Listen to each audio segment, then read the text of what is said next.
Hello everyone and welcome back to another Hookster Talks.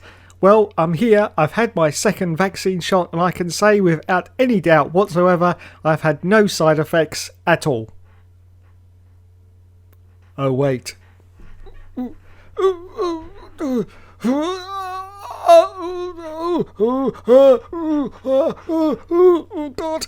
Oh Jesus! Well, that was unexpected. I must admit. No, seriously, I've had no side effects whatsoever.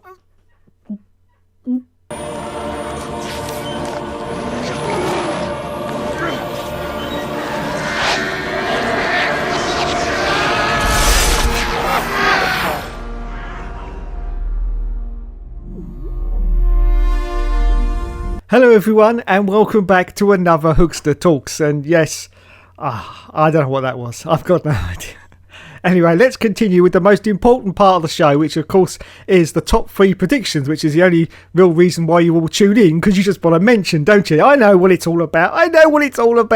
Anyway, I'd just like to say that well done to everyone once again who came so close, a little bit like little Lulu, so close, Louis, but no cigar.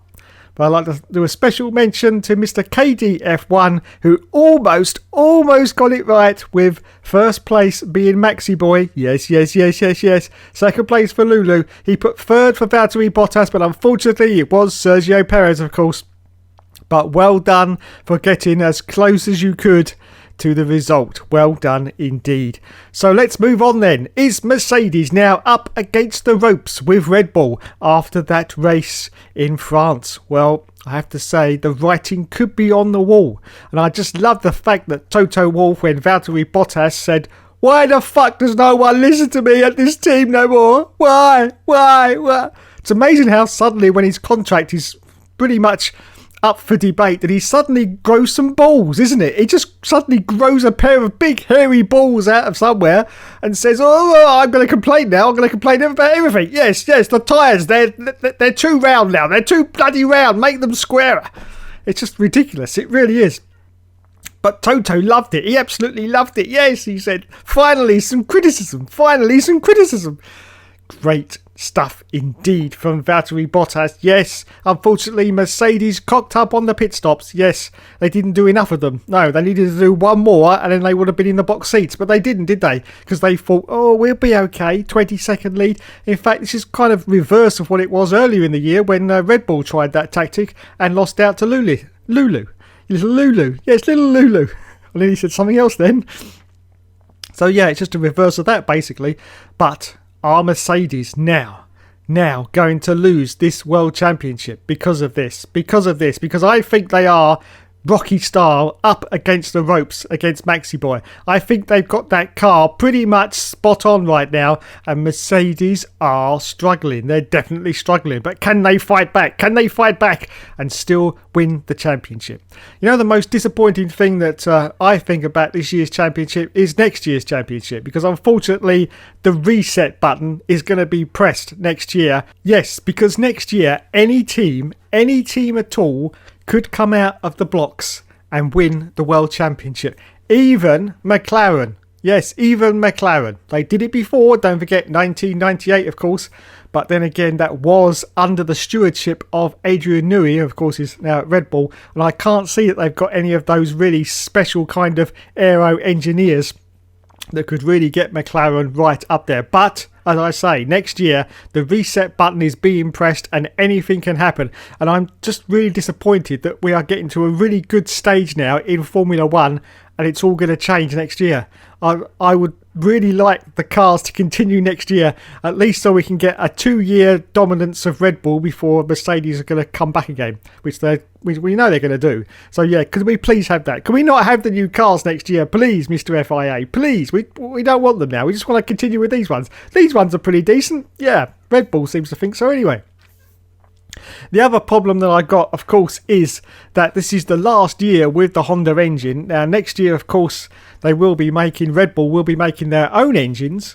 They will basically be the same Honda engine. It won't have the Honda badge on it, but it will be made in-house by Red Bull. And that's how I fear that things are going to take a downward trend until Red Bull really sort of get their act together in the engine department. Now, of course, we've seen this happen before when Renault pulled out of Formula 1 in 1997, and in 1998 a lot of the teams still ran the Renault engine, but in customer form. Now, of course, this is different. It's not going to be a customer engine. It's going to be built in-house by Red Bull, in fact, in their own factory, I do believe, and they've actually built this special sort of extension on it to build these engines in. But it's still going to be, I think, it's going to take some of the focus off the team for next year, and it's going to sort of put them down. I think they'll come back up pretty soon, but at the start of next year, I think they're going to have real problems just trying to get on top of everything that they've got to do for next year. Don't forget, they've got to build a car now, and they've got to build the engine as well,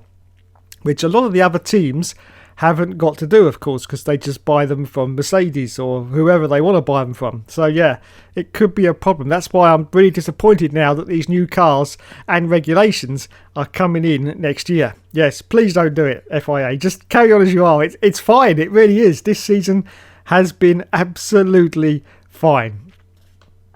Anyway, so that's what I think about what's going to happen in the future in the Formula 1 world. What do you think? What do you think? Do you think that Red Bull are going to lose this sort of advantage that they've got so far in this year's championship next year when the new rules and regulations, we've got new aero, don't forget, as well. And as I say, Red Bull, they've got to really do a lot of work next year. And I think that Mercedes are in the box seats next year. They're going to be laughing, in fact, at the fact that they haven't got a, well, obviously it's a Mercedes engine, but you know, they've made quite a few of them by now. So I think they know how to do it properly. Yeah. So yeah, they're going to be in the box seats compared to how Red Bull are going to be. They're going to literally have to start a car from the ground up. Yes, from the ground up, they've got to start this car. Everything on this car is going to be built by Red Bull. Yeah, everything. From the ground up. Well, apart from, obviously, the parts on it, a lot of the suspension and that, I think that probably comes from other departments or other places, but everything else on the car is going to have to be built for the Red Bull. I just think that that's going to be a serious problem for Red Bull next year.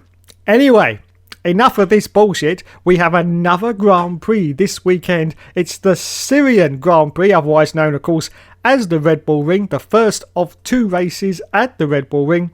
Put your lovely predictions in those comments on where you think everyone is going to place. Yes. Do you think Lulu is going to do it this time, or do you think Red Bull are going to continue their dominance, and Maxi Boy is going to gain even more points over Lewis Hamilton? Well, as I say that, let's have a look at the standings and see where we are at the moment after, of course, France.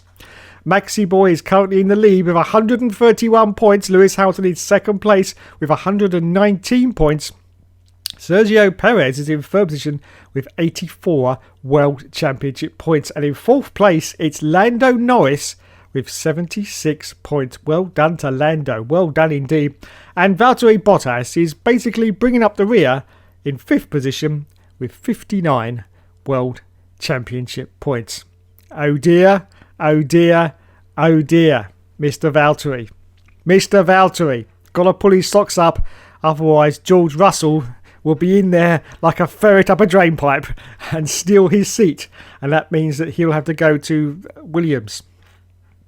Or maybe leave Formula 1 altogether, because judging by his mood and his attitude lately, I would say he's getting pretty fed up right now with Formula 1. But is he getting fed up enough with the huge paychecks that he's getting every month to actually leave the sport? I would say no. So he'd probably take the offer of going to Williams next year just to still be in Formula 1 for a few more years. I mean, he's not very old, is he? He's not one of the oldest, so he's still got a few more years left. But of course, if his performance still goes down as it is at the moment, nobody might want him. Nobody might want him, so who knows what will happen. Anyway, that's been another Hookster Talks. Don't forget to leave those lovely predictions in those comments. Thanks so much for watching, everyone. You've been awesome as always. And as always, I will catch you next week, because there's another Grand Prix. Thanks, everyone, and good night.